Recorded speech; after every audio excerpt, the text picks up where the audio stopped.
got to kind of treat it as a lifestyle almost. You make a lot of sacrifices, but at the same time, it's a very fulfilling job. It's exciting. Negative, 50th lap. If you're not trying hard, you don't win races. We need to have a good result here to get him back on top, and this will be the place to do it, being his home race. Red flag, hit this lap. To get the most out of your driver, you really need to understand what makes them tick. You know how to win this joint, you own this place, all right?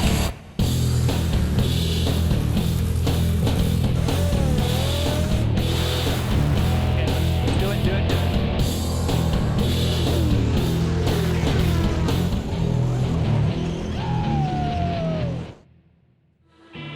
The Champ Car World Series is one of the most exciting and popular international road racing competitions on the planet. These open-wheeled cars' turbocharged V8 engines generate nearly 800 horsepower. And when pushed to the limit, these cars can reach top speeds of 240 miles per hour. Champ cars, unlike many other open-wheeled racing series, compete on temporary street courses, permanent road courses, oval tracks. They even race on airport runways. This makes it one of the most technically demanding and diverse racing series known to man.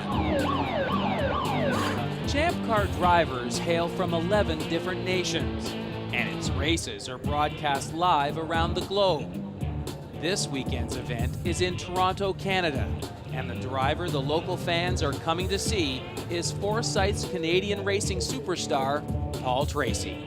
Distance and he's out breaking me by. Tracy's competitive, take-no-prisoners driving style has earned him the reputation as one of the most electrifying drivers in the series. He's won more races than any other driver competing in Champ Car today.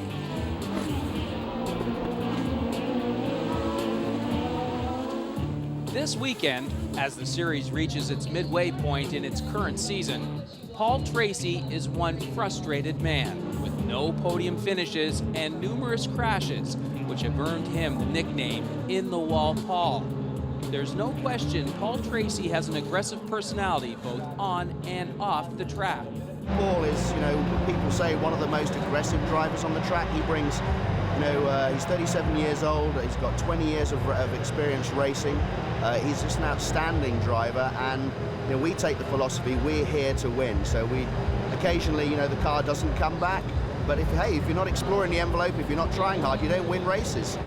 Also adding to Tracy's woes is Foresight's latest acquisition, one A.J. Allmendinger, a fast young driver from California whose performance thus far has been very impressive.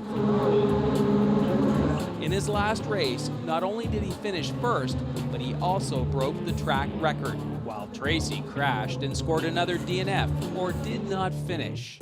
It comes down to you always want to beat your teammate first and foremost. So you want to help each other as much as you can during the weekend to make Foresight the best team possible, because ultimately we want to be battling for 1-2, but it comes down to no matter where we're battling, we still want to beat each other. Toronto is Paul Tracy's hometown, and if there is one race above all others this season that he wants to win, it's the Toronto Grand Prix.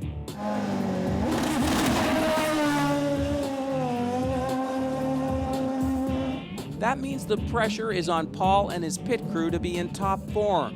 So first thing Saturday morning, the pit crew gets together to practice.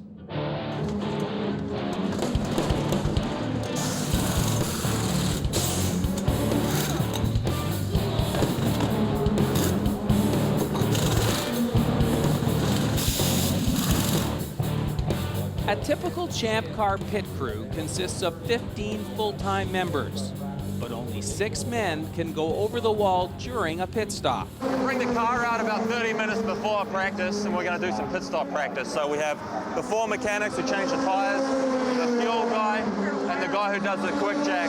And we'll run through some practice pit stops, just make sure all the equipment's working fine, all the guys are used to getting in the rhythm and changing the tires for tomorrow for the race. A Champ Car race is a dangerous place to work. The methanol fuel is explosive. Fast cars are just inches away. But there is no time to look over your shoulder. Champ Car pit stops are some of the fastest pit stops in motorsport racing. The crew has to perform mistake-free and virtually without thought. Thinking will cost the team time in the race and keep the crew members in danger longer. That's why every move is choreographed and practiced repeatedly until it becomes second nature.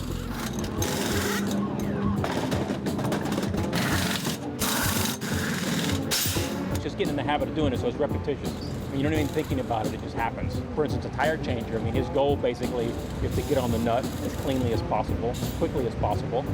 Fueling, following the car in, the guy plugging the fuel in, getting the thing in there basically as clean as possible, because you're always waiting on the fuel 9 times out of 10. If you're doing a fill-up, I mean, the tire changer should be done well ahead of the fuel. For one man, this practice session is absolutely crucial. Forsyth mechanic Jeff Buxton has just learned that along with his regular job in the transporter, he will also be filling in for one of the full-time tire changers. It's old school and automatic. We have one guy going over the wall for the first time, replacing a person, doing the outside rear, and I mean, he's nervous. I mean, so he doesn't need any more input or anything, so he's just gonna let him go and do his job. Just let him go and do his job. It's easy to say, but one inexperienced team member could cost the team valuable seconds and positions in the race. Buxton may end up looking enviously at another job on the pit crew. Signboard is probably the best job, because they get to stand out there and watch the race. That's it. Hang out, watch the race, have a cool drink. That's the best job. Following pit stop practice, the rest of the Forsyth team arrive and begin to prepare for their morning practice session. During practice, the crew will try to solve some cornering problems Paul Tracy has been reporting.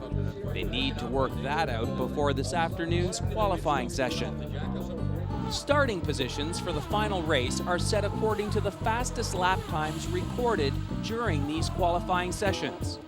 Yesterday, Forsyth's driver Paul Tracy qualified 4th, and a 4th for Paul Tracy might as well be last.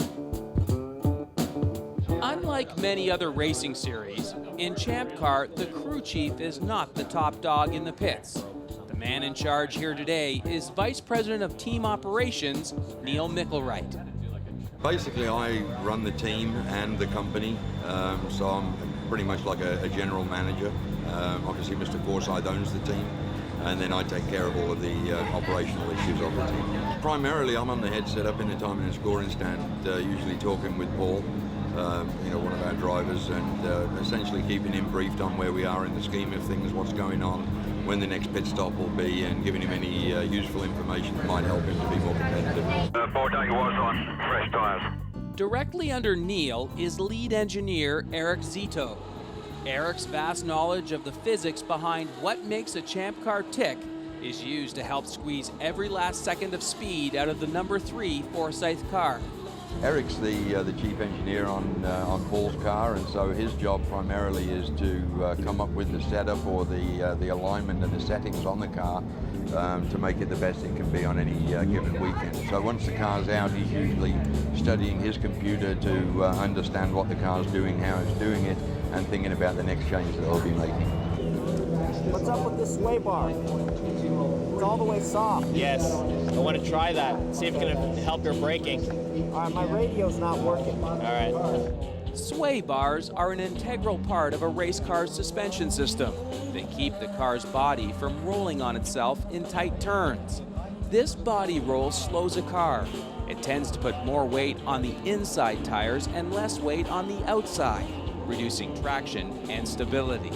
Intent, and you wouldn't think that coming into Toronto, Paul Tracy would be all the way back to the 11th, but he Nothing. His radio's not working. He wanted to ask me about the sway bar as well. He's going to be able to... You know, it's like a big thing with him, the sway bar. I don't think he understands that the sway bar is an adjustable thing. You have to have a fairly close relationship with the driver just to interpret, what he wants out of a car to go fast. So basically, you're kind of like a translator. He doesn't necessarily know the technical side of the things. Champ car racing is a very technical sport by nature. He basically just describes what he feels in the seat of his pants, what his button's telling him, what the car's doing, and he tells me that, and then using my background, I interpret that as what the car needs. Now that the Forsyth over-the-wall pit crew is warmed up and ready to go, it is time for today's practice session.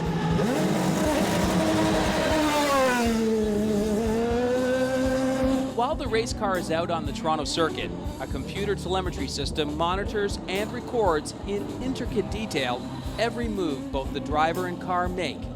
This can be used for on-the-fly setup decisions during a race and is also analyzed for future reference. Practice sessions for the pit crew are not about doing 12-second pit stops.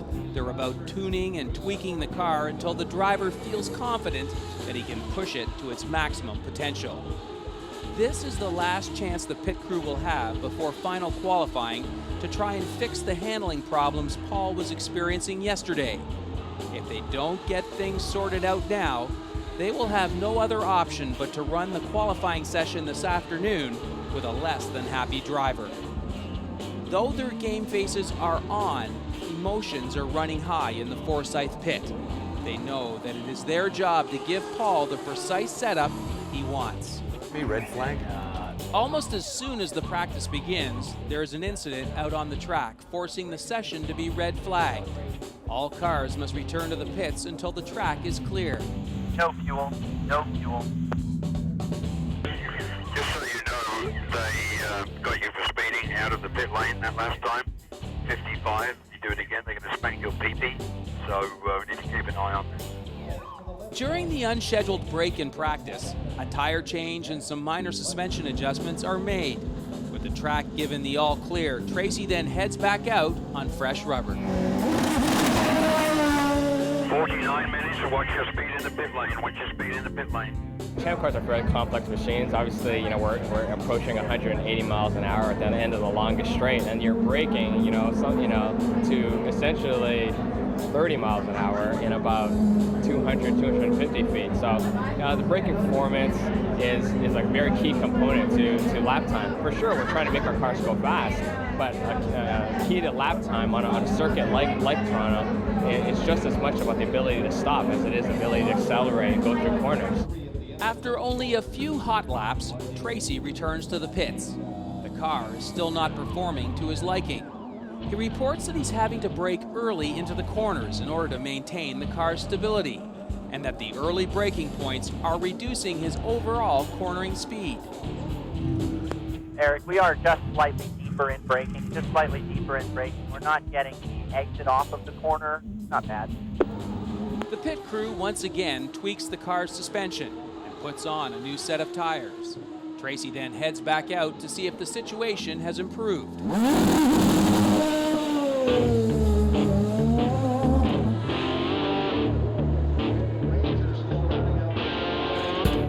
Got lost cohesion, car, lost stability, braking. One lost here. The whole car seems to have less grip.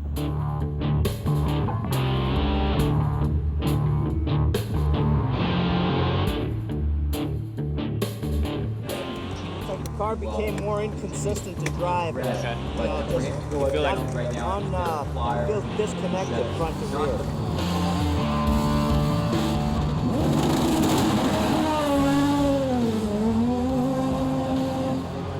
Last lap.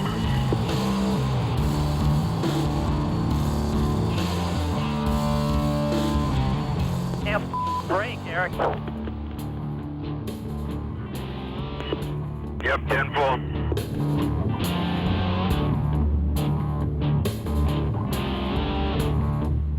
Tires are destroyed.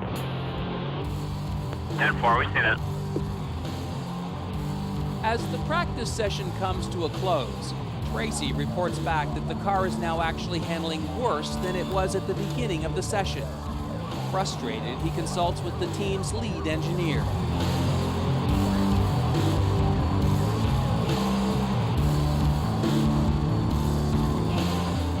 our biggest problem is terminal locking. I can't brake deeper than what I'm doing. I have to brake early or else I won't stop.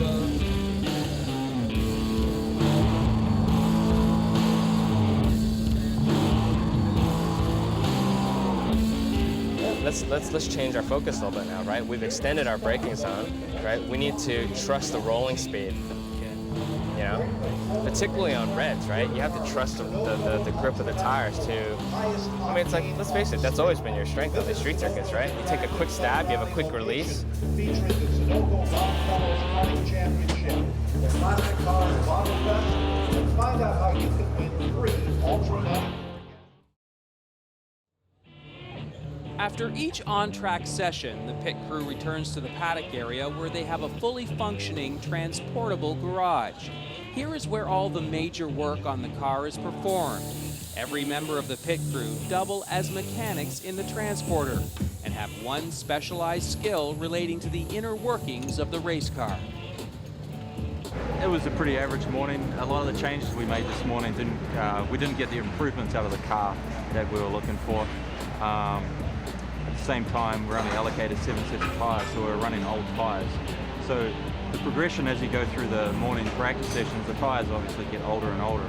Right at the last run there, we put on a new set of tyres. We didn't make the big gains that we were looking for. So obviously the engineers and Paul will be sitting down talking before qualifying and coming up with some changes and hopefully get a little bit more time out of the car before qualifying. Okay, this is Neil Campbell. He's the hometown hero. He's from Toronto originally. Hello, everybody. He's just doing a nut and bolt on all the rear suspension, making sure everything's tight like we talked about. This is Dan. He's actually pumping out the methanol right now. After every time we run the car, we pump the methanol out to get a fuel number, and that we give that to the engineers and they can calculate the fuel mileage on this engine. So going into tomorrow's race, we know exactly what sort of fuel mileage we can expect to get from this engine. Which is very important, obviously. Now, this is Jeff. We call him Aussie for obvious reasons. If you hear him talk, he's got a very strange accent. He's doing the same sort of thing. He's doing a nut and bolt, just making sure all the suspension is tight. And then this is actually a truck driver, Mark, and he's just cleaning the car, making sure it's all spotless so it all looks good and sharp for qualifying.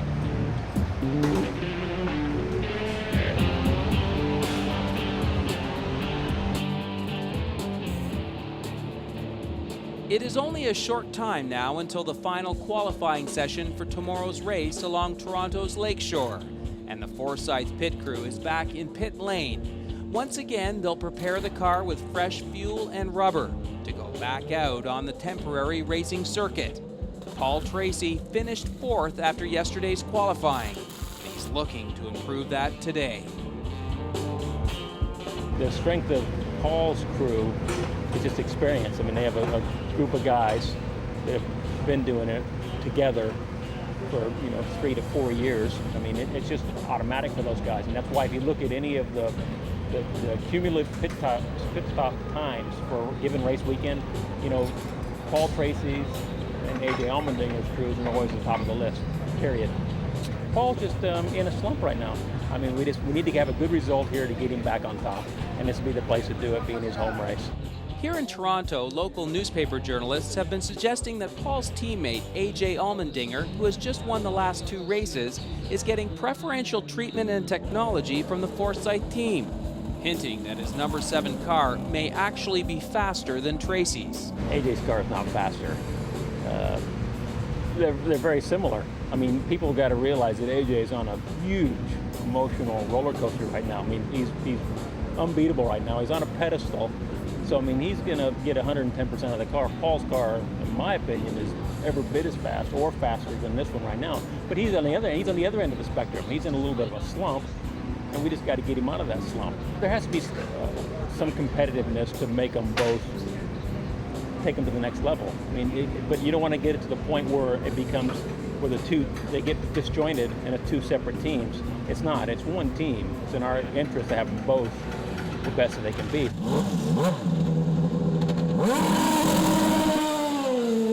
The Champ cars get a couple of sighting laps before the qualifying session goes green. More suspension adjustments have been made to the race car prior to the session in the hopes that Tracy will get the stick he needs from the number 3 car in the corners. AJ 58.9, Wilson 59.02, then you 59.04. So currently P3, half a second clear of Philippe. The number 3 car appears to be handling better. Tracy is clocking the 3rd fastest lap times during the warm-up session. Eric Zito continues to get feedback from Tracy as he negotiates the circuit. Let me break it down to this way, okay? Just looking at your braking performance right now, you've definitely made improvements like with the roll-in speed, right? But the problem is I think we've gone too far the other way. Let me break down the Lakeshore, the hairpin turn 3 to you, okay? Your stopping performance is like awesome. Basically, in a straight line, you brake as late, if not just a touch later. You hit the brake pedal later than AJ did, even in yesterday's red tire qualifying run, okay? And you can see there's like the 4 tires slow down equally, and you like slow down so fast. You know what I mean? You actually slow the car down faster than AJ. The thing is, he enters that corner with more speed. When I try to enter more speed, front end just shoots across the track. For sure, every driver, I think when things are going well, they have almost an arrogance about them, and I think, they can do no wrong in their mind. But I think when things aren't going well, drivers are probably some of the most insecure people that you'll find. When he's feeling down, you have to know, the right buttons to push to lift him up, and conversely, when he's kind of riding on too high a horse, you need to, settle him back down a bit. I just drive like I know how to drive. Yeah, exactly. You know what I'm saying? I'm trying to copy what he does. No, exactly. Just do. That's all I'm saying, Paul. It's really what I'm trying to say, right? What I'm saying is stop focusing on like, for example, the brake and this and that, whatever, right? You used to, just get the max speed out of it, right? Let's just think max speed. With tensions in the Forsyth pits running high, it's time for the final qualifying session to start. Once out on the track, Paul Tracy will have just 1 hour to turn his fastest lap and hopefully secure the pole position for tomorrow's final.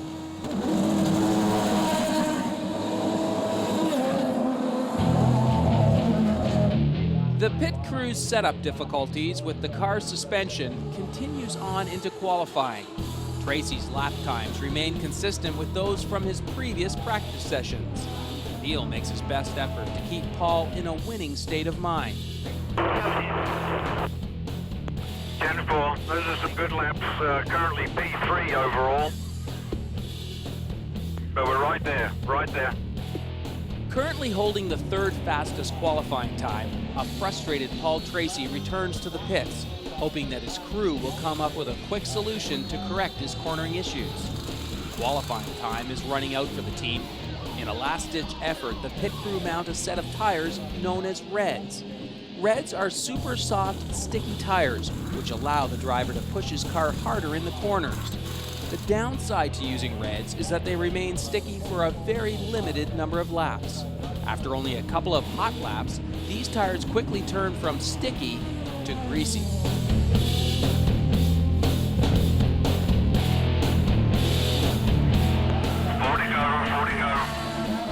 Tracy's woes continue as heavy qualifying traffic slows him up, preventing him from recording a hot lap he needs to earn the pole position for tomorrow's race.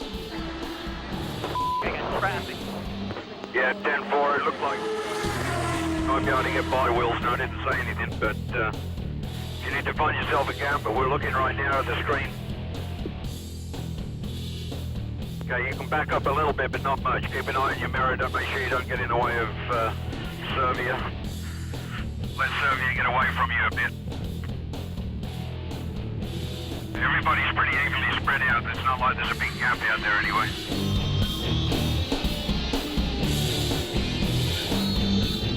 Too much goddamn traffic. Yep, 10-4. Well, then I think what you ought to do is, if there's still a bunch of traffic out there, just let that car, Serbia, go by you. Let some cars pass. Or whichever car it is, car 20. That's Catherine, so you want to let her go, but you're going to catch her again pretty quick.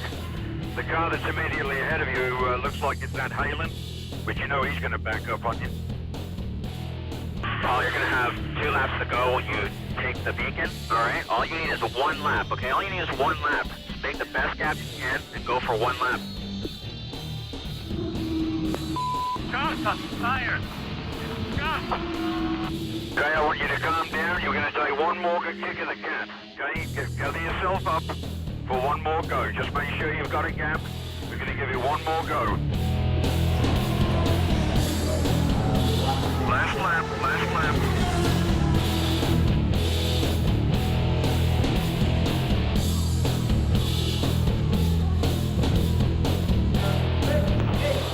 Terrible. You must pit. You must pit. Confirm you pit. 10-4, checker's out. 10-4. Oh my God, I can't take my Wilson threw one in right at the end to go P1. We ended up P4, so basically still same place we were yesterday, but we're not as far back as before. Wilson 58.18, AJ 58.26, Bourdais 58.34, and then you at 58.57.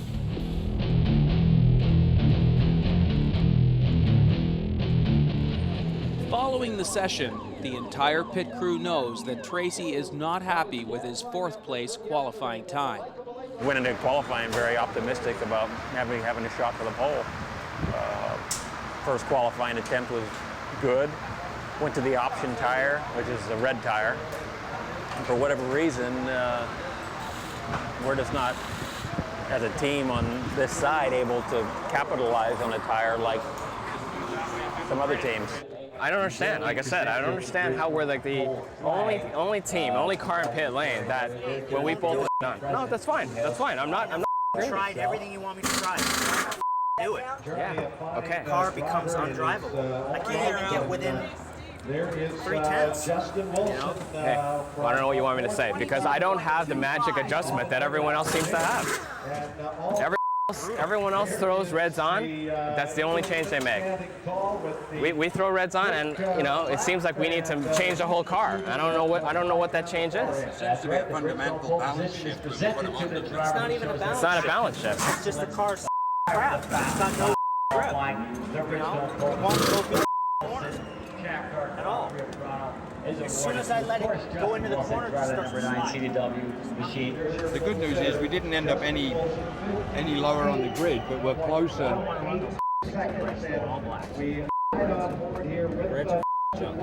We're closer to the people in front of us than we've been.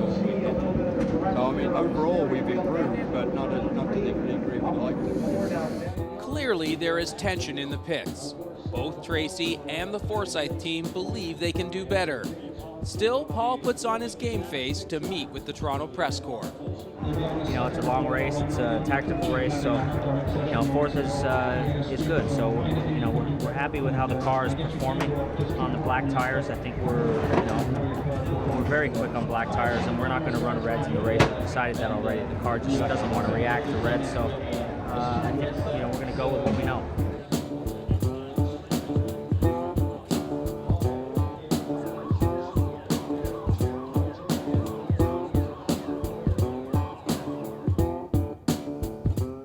Part of the maintenance strategy of the Forsyth pit crew is to monitor how long every component on the number 3 car has been in use, so that high-stress items can be changed well before there is any chance of a failure. Parts lifing is probably one of the most critical things on these cars. I mean, for the most part, about everything on there is mileaged. For instance, suspension pieces pretty much, it sounds like a lot, but 5,000 miles. They very rarely see that because they don't last that long. You go through accidents. But between that, engine components, everything is mileaged. There's a mileage report for basically each side, each car for the day, and this comes from Cosworth.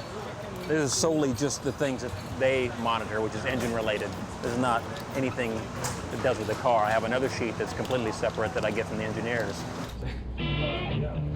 The engineering trailer is, we're fortunate enough to actually be one of the few organizations to actually have an entire semi, an entire, you know, full-on tractor trailer that comes to the races that is essentially a mobile office. It's just an extension of the the office that we have back at the shop. It's laid out to be as open as possible, much like our office back at the shop, to encourage as much communication between the two sides. Because ultimately, the way I view engineering is just one big group, that strives to gain as much performance out of the two cars as possible.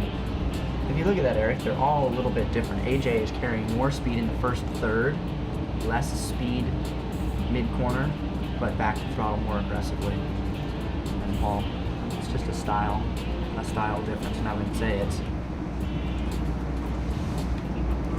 AJ's making it work just a little bit better.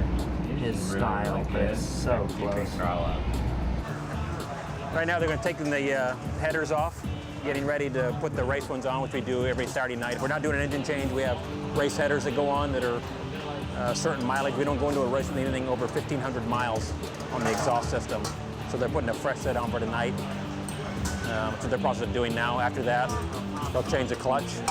But really right now, it's pretty, until they get going here, you'll see it. It kind of slow paces, and they get into the transmission here shortly. They'll bust it all apart, change every gear in it, get ready for tomorrow, change drive shafts, new brakes, look at everything closely, change out the things that are mileaged out, and get ready for tomorrow. It's gonna go, it'll pick up here in a little bit. It kind of gets to a lull here for a little while, and then it'll get chaotic. You all right? Yeah. Can't figure out this rust. You just can't, don't worry about it. It's easy for me to say, but I'm telling you that... It feels like the car's like a sprint car with a flat tire. I know, but I don't know. I'm not a driver, but I just... Honestly, I tell you, I mean, you're too hard on yourself. Jesus Christ. I think. You can laugh at me. That's what it is. Driver's meeting. Hey, they don't say nobody in yellow shoes, though. Huh? These are orange. Tomorrow, if you let AJ, you let your buddy Wilson whack you in the corner, you're going to get a tattoo. Forsyth mechanic Jeff Buxton is now less than 24 hours from his first over-the-wall pit stop during a race. He's trying his hardest to keep his nerves from getting the best of him. Today will be alright, it's tomorrow I've got to worry about. But I'll cross that bridge when I get there. Otherwise I won't sleep tonight. I'll worry about that in the morning. Oh, he's fine. Yeah, he got no problem. If it was a question, he wouldn't have been over there. Yeah, no, if anybody's putting pressure on, he's putting too much pressure on himself. That could be fine. He's never down. I mean, he's always positive, upbeat, 110% all the time. So, now he's ready. Yeah, he needs to do it.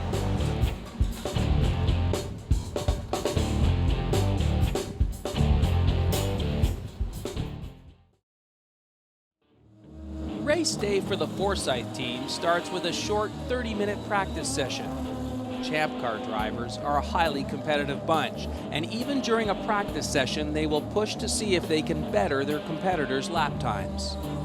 This morning, things are going very well for the number 3 car, as Paul Tracy is laying down the second fastest lap times of the morning, even faster than his teammate AJ in the number 7 car.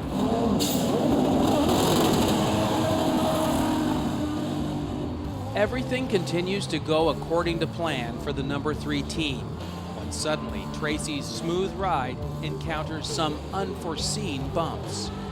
Red flag, red flag. Hit this lap.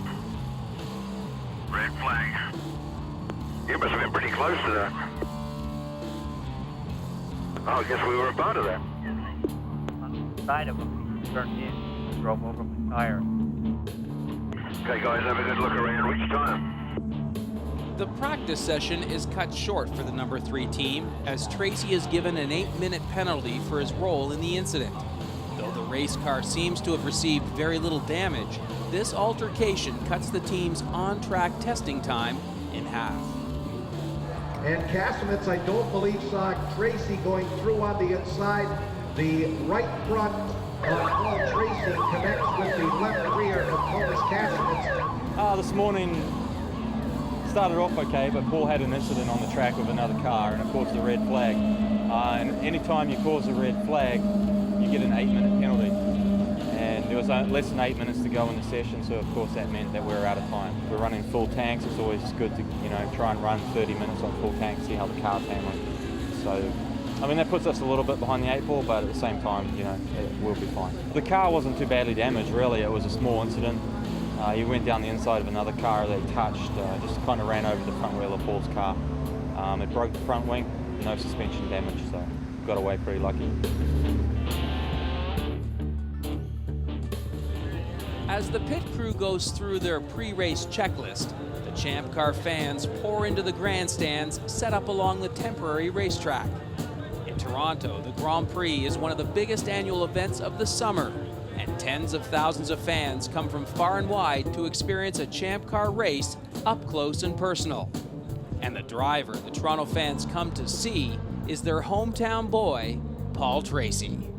Right now we've got a few minutes before we go get some lunch, so the guys are just starting to break down all the equipment. After the race we're flying out tonight. We've got a flight at 7:30, so we're going to be pushed for time, so we're just breaking down a little bit right now, then we'll finish off after the race. I mean, it's an exciting job. You've got to kind of treat it as a lifestyle almost, because you do a lot of traveling. You spend a lot of time in airports. A lot of guys have got families. You spend a lot of time away from your family, so you make a lot of sacrifices, but at the same time it's a very fulfilling job. It's exciting. I do it because I love racing.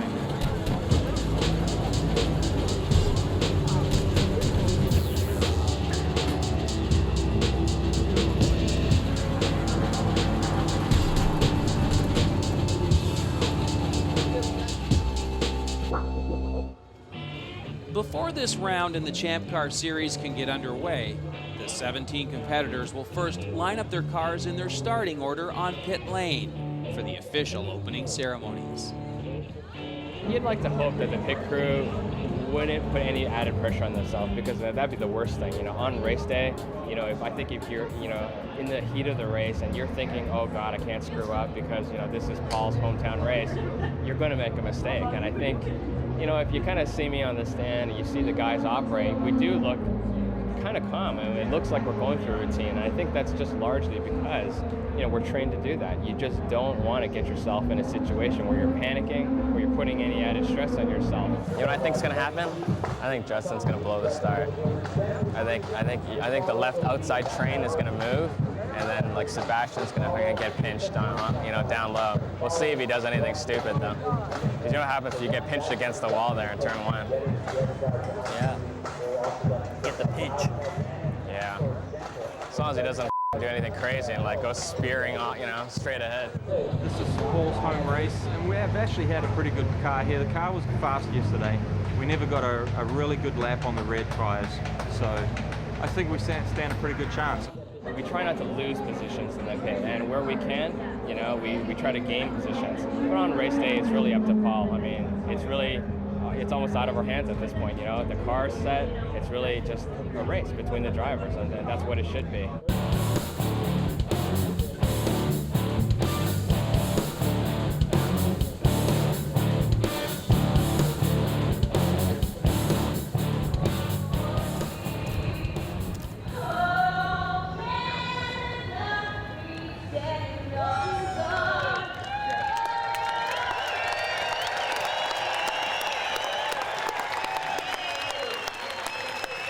If we are in a situation where we have to save fuel, the trail throttle that we did at Cleveland, all that stuff is perfect, all right? But like I said, you drive the race, you know how to win this joint, you own this place, all right? With the opening pomp and ceremony out of the way, it's time for the pit crew to go to work.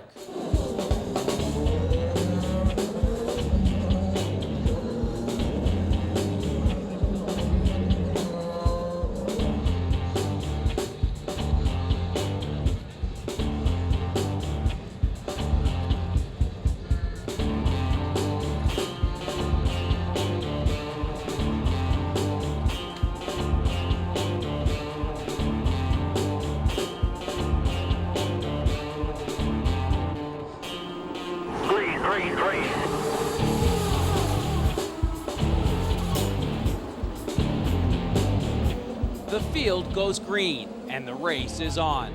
Paul Tracy is immediately locked in 4th place. Gaining a position requires patience, tenacity, and a flawless pit stop strategy. One thing that tends to happen in this race is because of the length of the race and the number of miles or laps you can do on a tank of fuel, at some point everybody will do a short fill, in as much as instead of filling the car to the top, they'll put less fuel in an effort to try and gain track position. Okay, we're all set up. You're going to have to come around AJ's guys. Come around AJ guys. Although Tracy starts the race on the softer red tires, he changes to the blacks during the first pit stop. Champ Car rules dictate that each competitor must use both reds and blacks during a race. Though they used the short fuel strategy, mounting the back left tire took almost a second longer than the other 3 tires. This means that although they only put in a splash of gas, they lost several spots during the pit stop. Paul Tracy is now behind the 8 ball. He must push hard to fight his way back from 7th, while trying to conserve fuel until he can pit again. All right, Paul, I know you're doing all you can with fuel, but just to give you an idea, the leaders are getting in the high 1.9s. They're able to do in the mid to high 1.9s. No way I can do that. You know, I'm not even going to full throttle anywhere around the track, and I'm only making 186. 10-4, 10-4. All I can do, and all you can do, is try. From turn 3 all the way back to the start-finish line, I don't even get the full throttle. I'm just like half throttle, you know, everywhere. The short fuel pit stop strategy forces Tracy to dial back his driving style in an effort to conserve fuel. Falling off the pace, the team calls in an engine technician from engine supplier Cosworth. I was with Roosport and Wilson last year, and he was coming off the throttle so much that he was sending the butterfly into like a weird harmonic, something that the electronics weren't even used to seeing. That's where he was saving all his fuel. So he can roll into something. Is he better off using full throttle but rolling out of it sooner? I think so. Yes. Okay. Instead of, they say go ahead and use full throttle, but at the end of the straights, try and roll out of it sooner. Try and roll out earlier, but go ahead and use full throttle to make up the difference. The advice of the Cosworth engine specialist works, and almost immediately, Paul Tracy's fuel mileage begins to dramatically improve, allowing him to return to the aggressive driving style that has made him famous. That's just unbelievable mileage. You're actually going quicker than the 3 or 4 cars in front of you.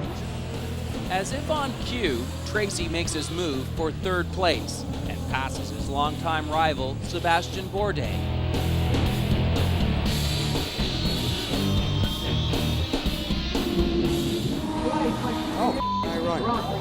No, like I said, our 2 cars should, without question right now, be in front, sailing away from the field. Justin Wilson is now in Tracy's sights as the Forsyth car moves from 3rd to 2nd place.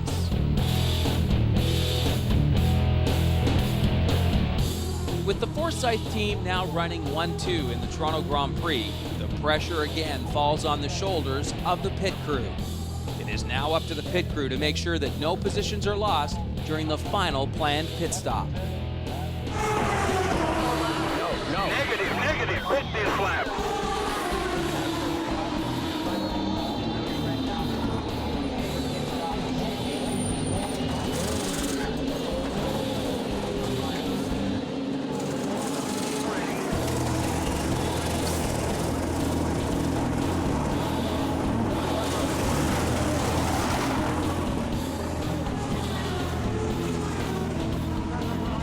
After near-perfect pit stops from the Forsyth crews, Paul and AJ begin to pull away from the rest of the field. But with only 9 laps remaining, a crash brings out the yellow caution flag. The field once again tightens up under the caution, and once again, it's anyone's race. Full course yellow, stay out, full course yellow. Okay, just an update now then. Yeah, full course yellow, there are 9 laps to go. You are currently P2, AJ is leading. Last time by, Bourdais was -18. I'm still looking to see how much traffic there is between you and Bourdais. Did you understand what I told you previously? As you come over now, there are 5 laps to go. When it goes green, there will be 4 laps to go. The guy behind you, Bourdais and Wilson and DeMarter are all for position. Prior to the stop, you were outrunning all of those guys behind you. Okay, get ready. Keep an eye on what's going on in front of you as well. We do not need teammates touching. Be ready.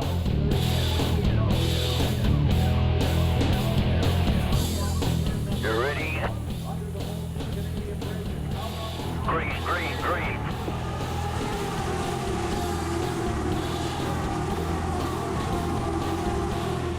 Okay, keep an eye on your mirrors. Bourdais right there with you.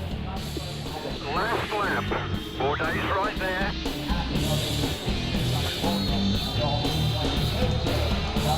Bring it on, buddy. Bring it on. Bring it on. Good job. Good job.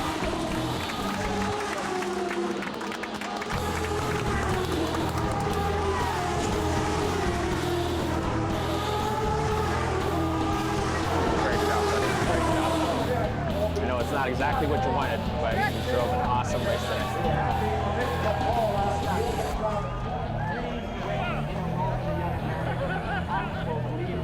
The only thing, though, I tell you what, before the race, I was glad I did is I told Jerry, the owner, I says, he's how we can do today, and I mean, I said 1-2. I told him that, and I was so glad we did that because he came to me right after the race and said, "You're right, you called it." I really, really wanted this one, and you know, I've been close, you know, now a couple of years in a row, and you know, you can almost taste it, and you can smell it, and it just, you know, you always wonder if you're going to get another shot as close, but really, I guess that's just the way it goes.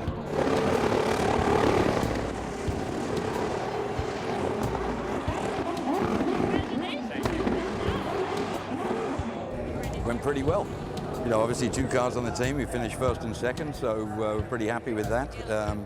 Pretty uneventful race. It was the 3rd win in a row for AJ. Nice to see PT back up on the podium where he belongs, and he drove a heck of a race. Really, I mean, everything just went, you know, really very, very well. For the team, the crew members, everybody on it, you know, a 1-2 is the best that we could possibly hope for, so we're all delighted. There you go,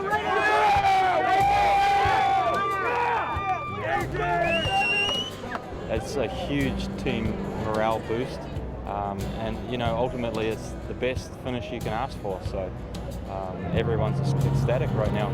It's great feeling. Right now the guys they're going to clean it because it's pretty dirty. They're going to pickle it, which means they're going to run gasoline through the fuel system just to flush out all the methanol, and we're going to put it in the trailer and go party. It wasn't as bad as what I thought. Probably messed myself up a little bit first time. Prior to the race, I hammered that wheel on pretty hard because I like to make sure that it was on good. It cost me a little bit of time getting it off, but I got them all on facing the right way and nothing fell off. Had a good day, so now that's all over, I feel a lot better. I need a drink now. Oh, for sure and certain we needed this for him more than anybody else probably emotionally. It put him back to know that he can run up front. And again, going to Edmonton now, I think, you know, both guys will be contending for the win there. No question.